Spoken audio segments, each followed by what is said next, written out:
Baik, selamat pagi teman-teman. Jadi pada pertemuan ke-9 ini, kita akan berbicara tentang alokasi biaya terkait dengan joint product atau produk bersama dengan by product atau per product. Langsung saja, tujuan pembelajaran yaitu yang pertama itu menjelaskan joint cost atau biaya bersama. Kemudian yang kedua itu menjelaskan joint product dan by product. Dan yang ketiga itu menjelaskan metode alokasi dari joint cost. Jadi yang pertama ini, apa itu joint cost atau biaya joint? Atau bisa juga dikenal dengan biaya bersama. Jadi joint cost itu ialah biaya proses produksi yang menghasilkan beberapa produk secara bersamaan. Jadi saya memberikan ilustrasi, misal ini merupakan garis berwarna biru merupakan rangkaian proses pengelolaan minyak mentah. Yang mana minyak mentah ini menghasilkan solar, kemudian menghasilkan bensin, dan menghasilkan aftur. Jadi garis biru ini yang merupakan proses pengelolaan minyak ini itu merupakan joint cost. Jadi biaya-biaya apa saja yang terkait dengan proses pengelolaan minyak mentah ini, biaya tersebut dikategorikan sebagai joint cost. Nah, kemudian pada garis merah ini merupakan titik pemisah atau biasa dikenal dengan split off.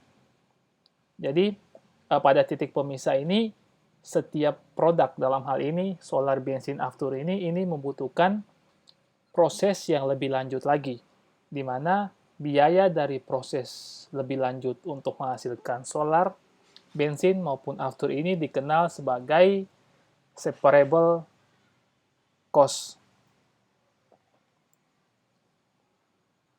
Nah, kemudian ada juga joint product dan by product. Jadi pada ilustrasi sebelumnya itu kita ketahui bahwa proses pengelolaan minyak mentah ini kita kategori sebagai joint cost. Kemudian ada titik split off. Jadi titik ini merupakan setelah titik split off ini produk tersebut diproses secara terpisah. Nah, jadi proses pengelolaan produk secara terpisah ini kita sebut sebagai separable cost. Dan bensin dan aftur ini merupakan joint product. Nah, kemudian jika di antara tiga produk ini, jika salah satunya itu misalnya bensin memiliki nilai penjualan rendah dibandingin produk lainnya, maka bensin ini sebagai by product. Jadi joint product itu merupakan proses yang dihasilkan. Bukan proses, produk yang dihasilkan dari rangkaian proses produksi secara bersamaan, tetapi joint product ini dia memiliki nilai penjualan yang tinggi.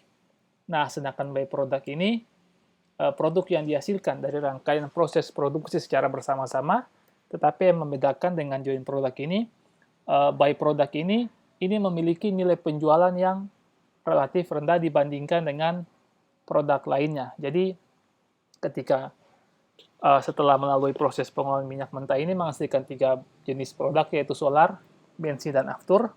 Nah, jadi ketika ditelusuri ternyata penjualan dari bensin ini dia terendah dibandingkan dua produk lainnya, sehingga bensin ini dikategorikan sebagai by product, sedangkan solar dan aftur ini karena memiliki penjualan yang lebih baik, maka dikategorikan sebagai joint product. Seperti itu. Kemudian, untuk mempermudah pemahaman terkait dengan alokasi joint cost, jadi alokasi joint cost ini terdiri dari metode nilai penjualan, metode net realizable value atau NRV, kemudian ada juga presentasi laba kotor, dan yang terakhir itu pengukuran fisik. Jadi nilai penjualan ini merupakan alokasi joint cost ke produk berdasarkan penjualan dari setiap produk. Kemudian, kalau menurut net realizable value ini, alokasi joint cost ke produk berdasarkan penjualan dikurangi dengan biaya terpisah atau separable cost. Dan presentasi laba kotor ini, alokasi joint cost ke produk berdasarkan persentase laba kotor. Dan yang terakhir itu pengukuran fisik. Jadi alokasi joint cost ke produk ini berdasarkan jumlah, berat, atau volume dari setiap produk. Jadi untuk mempermudah pemahaman, jadi contohnya itu PT XY membeli 110 galon susu mentah dari peternak dan mengelola produk tersebut sehingga menghasilkan dua produk, yaitu krim dan liquid skim, yang mana kedua produk tersebut akan dijual secara terpisah. Jadi ada pun data-data pendukung terkait dengan kegiatan tersebut, yaitu jadi joint cost untuk membeli 110 galon dan memproses sampai pada titik split off itu sebesar 400.000 US dollar. Kemudian persediaan awal untuk kedua produk yaitu krim dan liquid itu 0. Kemudian produksi untuk krim sebesar 25 unit atau 25 galon. Dan untuk liquid skim sebesar 75 galon. Kemudian untuk penjualan, untuk krim sendiri terjual 20.000 galon. Dan untuk liquid skim itu terjual 30.000 galon. Sehingga persediaan akhir untuk krim sebesar 5.000 galon. Dan untuk liquid skim sebesar 45.000 galon.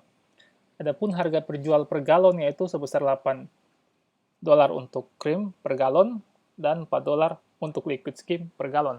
Jadi, bagaimana alokasi cost dengan metode penjualan dan metode fisik? Jadi untuk metode nilai penjualan itu, jadi yang pertama itu kita hitung nilai penjualan dari pencapaian produk.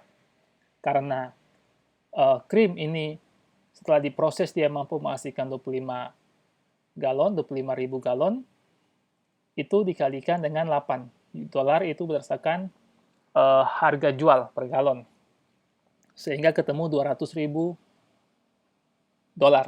Sedangkan untuk liquid skim itu dihasilkan 75.000 galon, ini dikalikan dengan harga jual sebesar $4 per galon, sehingga nilai dari liquid skim, nilai penjualannya sebesar $300.000. Nah, kemudian pembebotan, jadi pembebotan ini diperoleh dari persentase antara setiap produk dengan total. Jadi untuk penjualan untuk krim sebesar $200.000 ini dibanding atau dibagi dengan $500.000, yang mana $500.000 ini itu komponennya terdiri dari krim sebesar $200.000 dan liquid skim sebesar $300.000. Sehingga untuk pembebotan untuk krim itu sebesar 0,4 dan untuk liquid skim itu sebesar 0,6. Sehingga alokasi cost-nya itu untuk krim sebesar 0,4 dikalikan 400.000 dan untuk liquid skim itu sebesar 0,6 dikalikan 400.000, sehingga untuk krim alokasinya itu sebesar 160.000 US dollar dan untuk liquid skim itu sebesar 240.000 US dollar. Sehingga biaya produksi per galonnya itu untuk krim sebesar 160, itu merupakan joint cost yang dialokasikan dibagi dengan jumlah galon yang diproduksi sebesar 25.000, sehingga diperoleh biaya produksi bersama untuk krim sebesar $6,4 per galon. Sedangkan untuk liquid skim itu diperoleh dari alokasi cost yang dialokasikan ke liquid skim sebesar 240.000 dibagi dengan produksi galon sebesar 75 galon, sehingga diperoleh sebesar 3,2 per galon untuk liquid skim. Sehingga untuk mengetahui laporan laba rugi setiap produknya itu, jadi untuk pendapatan itu 20 galon dikalikan $8. 20 galon ini merupakan penjualannya.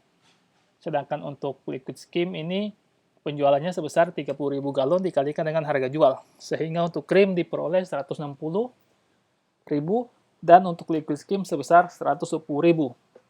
Nah, adapun juga biaya produksi. Biaya produksi diperoleh dari alokasi joint cost, yaitu sebesar 160.000 untuk krim dan 240.000 untuk liquid skim. Dikurangi dengan persediaan akhir. Jadi persediaan akhir itu 5.000 galon dikalikan dengan biaya produksi sebesar 6,4 untuk krim dan 45.000 galon dikalikan dengan 3,2, sehingga untuk krim itu biaya persediaan atau persediaan akhirnya itu sebesar 32.000 dan untuk liquid skim itu sebesar 144.000, sehingga harga pokok penjualan itu diperoleh dari biaya produksi dikurangi dengan persediaan akhir, sehingga untuk krim HPP-nya itu sebesar 128.000 dan untuk liquid skim HPP-nya sebesar 96.000, sehingga margin kotor untuk krim diperoleh dari 160.000 dikurangi dengan 128.000, sehingga sebesar $32.000. Dan untuk liquid skim itu margin kotornya itu diperoleh dari 120.000 dikurangi dengan 96.000, sehingga ketemu itu 24.000 US dollar.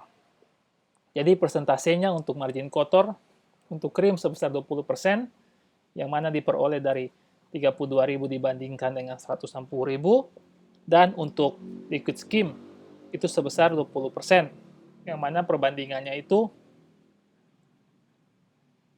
24.000 dibandingkan dengan 120.000.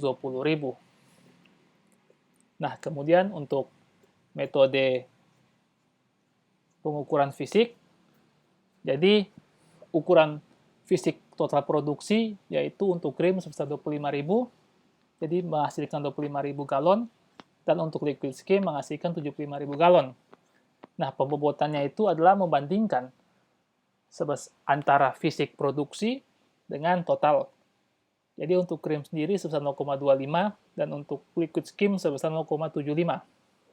Jadi alokasinya itu diperoleh dari pembobotan dikalikan dengan joint cost. Nah, sehingga untuk krim teralokasi 100.000 yang mana diperoleh dari 0,25 dikalikan 400, dan untuk liquid skim sebesar 300.000 yang mana diperoleh dari 0,75 dikalikan 400, sehingga untuk mengetahui biaya produksi per galon untuk krim itu 100.000 dibandingkan dengan total produksi sebesar 25 galon. Jadi ketemunya itu $4. Sedangkan untuk biaya produksi galonnya, biaya produksi per galon untuk liquid skim itu sebesar 300.000 dibandingkan dengan 75.000 galon yang dihasilkan. Jadi ketemu $4 per galon. Nah, kemudian untuk mengetahui laporan marginnya, itu pendapatan itu 20.000 galon dikalikan dengan harga jual sebesar 8 untuk krim, sehingga ketemu 160.000, dan untuk liquid skim itu diperoleh dari 30.000 galon dikalikan dengan harga jual sebesar 4, sehingga ketemu 120.000. Nah, kemudian kita harus mencari HPP yang mana terdiri dari biaya produksi seperti alokasi joint cost untuk krim sebesar 100.000 dan untuk liquid skim sebesar 300.000 dikurangi dengan persediaan akhir itu sebesar 5.000 galon dikalikan 4 itu harga jual, 4 itu merupakan harga produksi per galon, dan 45.000 itu galon sisa dari liquid skim dikalikan dengan harga produksi per galon, sehingga HPP yang mana selisih antara biaya produksi dengan persediaan akhir untuk krim sebesar 80.000 dan untuk liquid skim sebesar 110.000, sehingga margin kotor itu selisih antara pendapatan dengan HPP. Jadi margin kotor untuk krim itu sebesar 80.000, yang mana itu selisih antara 160.000 dengan 80.000. Dan sedangkan untuk liquid skim ini tidak ada margin kotor karena tidak terdapat selisih antara pendapatan sebesar 120.000 dengan HPP yang mana nilainya sama sebesar 120.000, sehingga persentase margin kotornya itu untuk krim sebesar 50% yang terdapat dari 80.000 dibandingkan dengan 160.000. Sedangkan untuk liquid skim ini tidak ada margin, sehingga totalnya antara kedua produk ini memberikan margin sebesar 28,6%. Kemudian, soal tersebut ada pengembangan, yang mana liquid skim ini diproses lebih lanjut dan menghasilkan condensed milk atau susu kental sebesar 50 galon dengan tambahan biaya sebesar $520.000 dengan harga jual per galon sebesar $22. Dan informasi tambahan lainnya itu krim ini diproses lebih lanjut. Ini menghasilkan buttercream sebesar 20.000 galon dengan tambahan biaya sebesar $280.000 dengan harga jual sebesar 25 per galon. Jadi, informasi ini ditanyakan. Jadi pada tabel ini pengembangan dari slide sebelumnya. Jadi untuk joint cost produksi atau sebesar 110 galon ini menghasilkan 400.000, dan untuk menghasilkan buttercream ini diperlukan biaya sebesar 280.000, dan untuk memproduksi condensed milk ini memerlukan biaya sebesar 510.000. Jadi dari informasi tersebut ini ditanyakan bagaimana alokasi cost ke produk dengan menggunakan metode net realizable value dan persentase laba kotor. Baik, jadi yang pertama itu metode net realizable value. Jadi kita harus menghitung nilai penjualan akhir dari total produksi. Jadi buttercream ini dia diproduksi sebanyak 20.000 galon. Ini dikalikan harga jual sebesar 25, dan condensed milk ini menghasilkan sebanyak 50.000 galon dikalikan dengan harga jual. Itu sebesar 22. Sehingga untuk buttercream sebesar 500.000 dan condensed milk sebesar 1.100.000, dan dikurangi dengan biaya yang dapat dipisahkan atau separable cost atau biaya yang diproduksi lebih lanjut. Jadi untuk buttercream ini memerlukan biaya sebesar 280.000 dan condensed milk ini memerlukan biaya sebesar 510.000. Jadi nilai realizable bersih atau net realizable value itu sebesar 210.000 untuk buttercream dan 580 untuk condensed milk. Dan pembobotannya itu untuk buttercream sebesar 0,275 dan untuk condensed milk sebesar 0,725. Yang mana 0,275 ini diperoleh dari 210.000 dibandingkan dengan 800. Sedangkan 0,725 ini diperoleh dari 580.000 dibandingkan dengan 800.000. Nah, sehingga pembobotan tersebutlah yang digunakan untuk dasar alokasi joint cost. Jadi buttercream ini 0,275 ini dikalikan 400.000, dan untuk condensed milk ini 0,725 dikalikan 400.000, sehingga alokasi joint cost untuk buttercream ini sebesar 110.000 dan untuk condensed milk ini sebesar 290.000. Jadi untuk biaya produksi per galonnya itu diperoleh dari 110.000 yang mana merupakan joint cost ditambah dengan 280.000 yang mana merupakan biaya tambahan untuk memproses buttercream, Dan kemudian biaya inilah dibagi dengan total galon, yaitu sebesar 50 galon.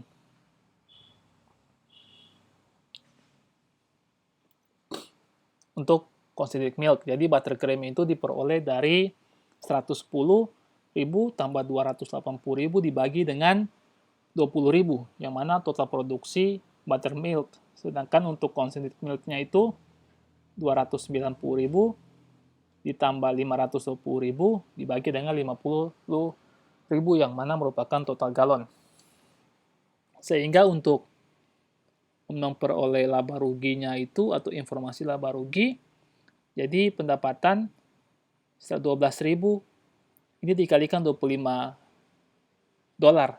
Jadi buttercream ini terjual 12.000 galon dikalikan dengan harga jual sebesar 25, dan concentrated milk ini yang terjual 45.000 galon dikalikan dengan harga jual sebesar 22. Sehingga untuk buttercream pendapatannya itu sebesar 300.000 dan concentrated milk sebesar 990.000, yang mana dikurangi dengan HPP. HPP-nya itu untuk buttermilk sebesar untuk buttercream HPP-nya sebesar 234, dan untuk concentrated milk-nya itu sebesar 729.000. Jadi margin kotor untuk buttercream itu selisih antara pendapatan 300.000 dikurangi dengan HPP. Jadi ketemu margin kotor sebesar 66.000. Dan untuk concentrated milk itu selisih pendapatan 990.000 dikurangi dengan HPP sebesar 729.000, sehingga margin kotor sebesar untuk concentrated milk sebesar 261.000. Inilah yang merupakan metode NRV. Sedangkan untuk metode presentasi laba kotor, jadi kita harus mengikuti atau kita menghitung presentasi laba kotor, yang mana ini 400.000 itu merupakan selisih antara penjualan dikurangi dengan joint cost ditambahkan biaya terpisah.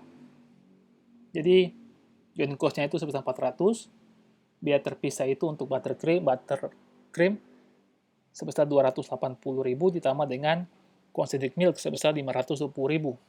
Jadi laba kotor sebesar 400.000. Nah, dibandingkan dengan penjualan dari total produksi, yang mana produksi untuk buttermilk sebesar 20.000 dikalikan dengan harga jual sebesar 25, dan untuk concentrated milk itu menghasilkan 50 galon, 50.000 galon dikalikan dengan harga jual sebesar 22.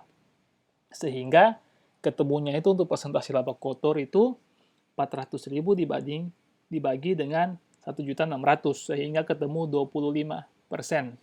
Nah, dari angka inilah kita dapat mengalokasikan joint cost.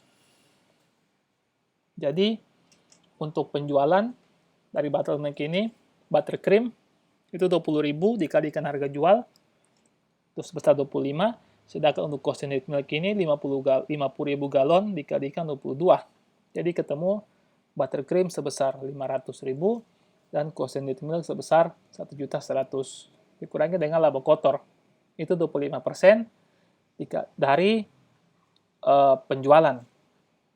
Jadi diketemu untuk buttercream sebesar 125.000 dan untuk concentrated milk sebesar 275.000. Sehingga total biaya produksi itu selisih atau pengurang antara penjualan dikurangi dengan laba kotor.